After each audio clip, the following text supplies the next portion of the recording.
नमस्कार, उत्तराखंड की खबरों में आपका स्वागत है। मैं हूं आपके साथ आकाश। मुख्यमंत्री तीरथ सिंह रावत की अध्यक्षता में बुधवार को राज्य सचिवालय में प्रदेश मंत्रिमंडल की बैठक हुई। बैठक में 14 प्रस्तावों पर कैबिनेट की मुहर लगी। कैबिनेट की बैठक में वात्सल्य योजना को मंजूरी दे दी गई है। इसके तहत उत्तराखंड सरकार कोविड में माता पिता को हो चुके बच्चों का सहारा बनेगी। वहीं कोविड से पर्यटन व्यवसाय को हुए नुकसान पर व्यवसायियों को राहत देने के प्रस्ताव को भी मंजूरी दे दी गई है। उधम सिंह नगर के जसपुर के ग्राम राजपुर स्थित फीफा नदी के पास 1400 घन मीटर की अनुमति की आड़ में खनन का कारोबार करने वाले एक युवक का लगभग 5 से 6000 घन मीटर मिट्टी उठा ले जाने का मामला प्रकाश में आया है। यहां तक बल्कि आरोप ये भी है कि स्वीकृत वाले स्थान के अलावा अन्य जगह से भी खनन कर लिया गया। ग्रामीणों ने इसकी शिकायत जब डीएम से की तो उन्होंने जिला खनन अधिकारियों को जांच के निर्देश दिए। जहां बुधवार को उप निदेशक खनन दिनेश कुमार के निर्देश पर खनन मुहर्रिर जयप्रकाश ने पटवारियों के साथ खनन स्थल का मौका मुआयना करा। आला अधिकारियों को जांच रिपोर्ट प्रस्तुत की परमिशन बनाई जाती है, वहाँ से मट्टी नहीं उठती है, दूसरी जगह से मट्टी उठती है। और जो है अगर इनसे थोड़ी बहुत किसी से शिकायत करो तो मारने की धमकी दी जाती है कि गोली मार देंगे, पैर काट देंगे और ये कर देंगे। इस एहसान, अख्तर और शकील चारों भाई मुझे धमकी देते हैं। मीटर मट्टी उठ चुकी है, जिसने उसमें से थोड़ी मट्टी उठी, बाकी दूसरी जगह से 2 खेतों में से अलग अलग से उठाई है। यहाँ उप निदेशक महोदय उधम सिंह नगर को किसी ने शिकायत की थी कि साहब यहाँ मिट्टी की परमिशन मिली हुई है, लेकिन वो अपने स्थल से ना उठा के दूसरी जगह से मिट्टी का उठान किया जा रहा है।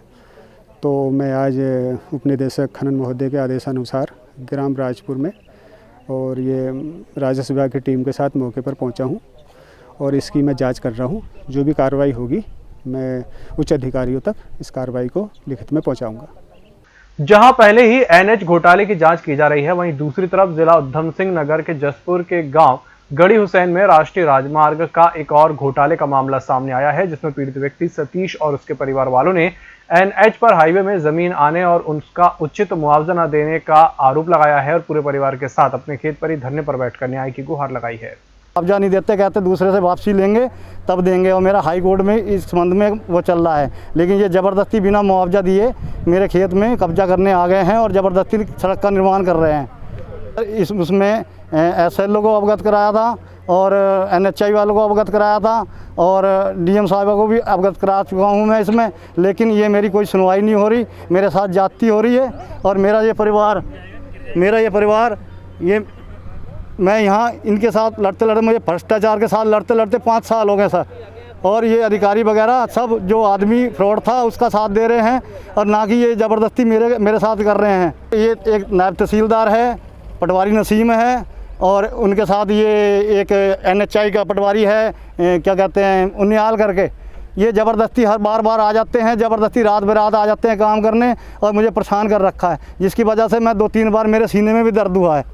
सतीश कुमार, जिनकी ज़मीन ये गढ़ी हुसैन में पड़ती है और ये लगभग 1 वर्ष से परेशान है। इनका मुआवजा, क्योंकि मेरी जिलाधिकारी महोदय से बात हुई थी 1 माह पहले, लगभग 1 माह हुआ होगा, 2 माह पहले। मैंने उनसे भी कहा कि भाई किसान की ज़मीन पर आप कब्जा करना चाहते हो तो आप उसके मुआवजा दो, क्योंकि सरकार के नियम के अनुसार जो पैसा बनता है वो उतना पैसा मांग रहा, कोई अधिक नहीं मांग रहा।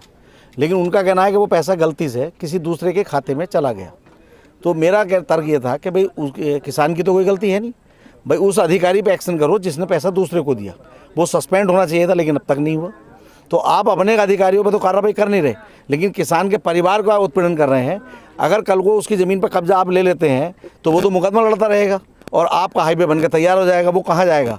वो तो भटकता रहेगा इधर उधर, वकीलों के पास, कोर्ट के चक्कर काटता रहेगा, और उसे जितने पैसे मिलने होंगे मुझे लगता है उससे ज़्यादा पैसे वो मुआवजा लेने के लिए अपने खर्च कर देगा।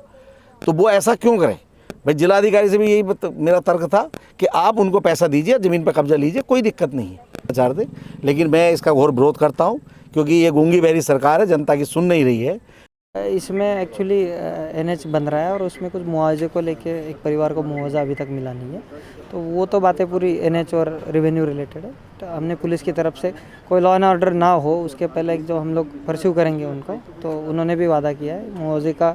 प्रशासन ने उनको ये किया है कि मुआवजा जल्द से जल्द रिलीज कर देंगे और उन्होंने भी बताया कि शांति बनाए रखिए। नैनीताल सरोवर नगरी नानक होटल के पास बिजली का ट्रांसफार्मर में आग लग जाने से विद्युत आपूर्ति पूर्णतः भंग हो गई।